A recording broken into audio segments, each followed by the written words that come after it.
আচ্ছা, আমাকে কি সবাই ভুলে গিয়েছে? অনেক দিন পর ভিডিও এডিটিং করা শুরু করলাম, আর এই ভিডিওটা তো মনে হয় বেশ কয়েকদিনের ভিডিও একসাথে দিচ্ছি। আর প্রায় 1 মাস তো হবেই মনে হয় ভিডিওগুলো। এই বছর যে আমাদের উপর দিয়ে কি যাচ্ছে, একটার পর একটা দুর্যোগ। মাঝখানে পুরো ঘরের সবাই অসুস্থ ছিল, আর ডক্টর বলেছে বেশি বেশি করে লিকুইড খাবার খেতে। এই যে এটা খাচ্ছিলাম, বেলের জুস একদিন করেছিলাম। আর মাঝখানে তো কেমন গরম পড়েছে সেটা সবাই খুব ভালো করে জানেন। আর এই ভিডিওটা ছিল মূলত রমজানের ঈদের প্রায় সপ্তাহখানেকের মধ্যে আর কি।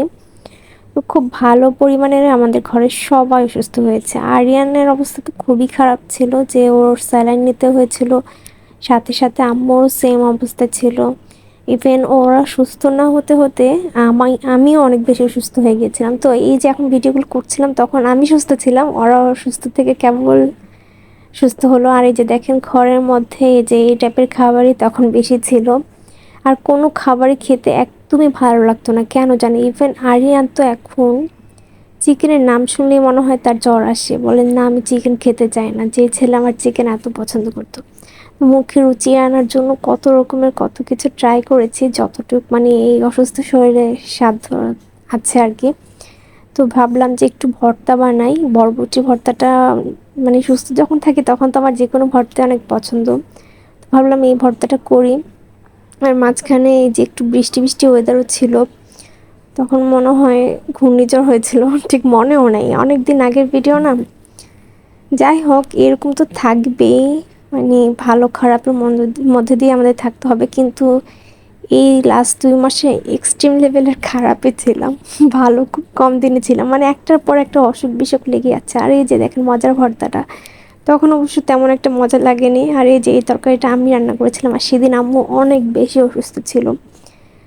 তো এই তার পরের দিন আবার আমি অসুস্থ হয়ে গেছিলাম, প্রায় 15 দিনের মতো টানা আমি অসুস্থ ছিলাম, মানে খুবই খারাপ ছিল সেই সময়টা।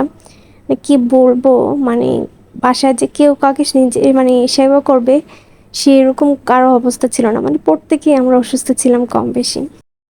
যেহেতু বরবটির ভর্তাটা করতে একটু ইজি আছে, তো আমি ভাবলাম এটাই করি। তারপর খেলাম, আসলে চলে আর কি। আসলে সেই সময় কি বলবো, মানে প্রচুর খারাপ অবস্থা ছিল, কোনো তরকারির স্মেলই আমি নিতে পারছিলাম না। ইভেন বাসার কেউই না, মনে হচ্ছিল যে কী যেন খেতে ইচ্ছা করছে, কিন্তু সেটা মানে মনে করতে পারছি না। আর কোনো হেভি এমন অবস্থা হয়েছে যে খাবারের ভিডিও দেখলেও মনে হয় গা ঘুলিয়ে যেত। বাসার সবার সেম অবস্থা হয়েছিল। আলহামদুলিল্লাহ এখন মোটামুটি ঠিক আছে, পুরোপুরি ঠিক হয়নি। সবার অবস্থায় এখনও মানে 100% ঠিক হয় নাই। তো প্রতিদিনই মনে হতো যে কবে সুস্থ হব। ইভেন গতকালকে আম্মুকে বলছিলাম, আম্মু কবে বলো তো আগের মতো সুস্থ হয়ে যাবো সবাই মিলে।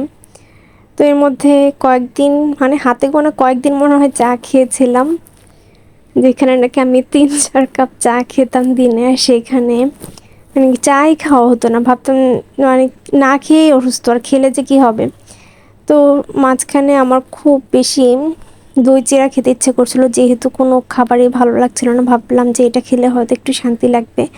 দোকানে যেয়ে যে দই চিড়া আনবো, মানে আবার অনেক দূর যেতে হবে, এই এনার্জিটাও ছিল না। আর বাসায় যেহেতু দুধ ছিল, আর গরমের জন্য ইদানিং দুধও তখন খাওয়া হতো না। তো ভাবলাম একটু দই বানাই। তো ইউটিউবে রেসিপি টেসিপি দেখে ট্রাই করলাম যে দেখে কেমন হয়। তো এই তো আম্মু বলছে তোমার শরীর খারাপ, তুমি আবার এগুলো ট্রাই করবে। আমি কী করবো, আমার খেতে ইচ্ছে করছে। তো আলহামদুলিল্লাহ ফার্স্ট টাইম ট্রাই করেছি। তো মোটামুটি ভালোই লেগেছে। মানে আমি তো কম মিষ্টি দিয়ে দই পছন্দ করি, তো আমি মিষ্টিটা সেরকম করে দিয়েছিলাম আমার রুচি মতো, কিন্তু এই যে একটু কম জমেছে। লিকুইড মানে লিকুইড না, জমেছে, কিন্তু এই যে পানিটা ছেড়ে দিচ্ছিল। তো আমি এরকম আরও কয়েকদিন বানিয়েছিলাম, যেহেতু বানানো শিখে গিয়েছি আলহামদুলিল্লাহ, এখন এই দইটা অনেক ভালো হয়।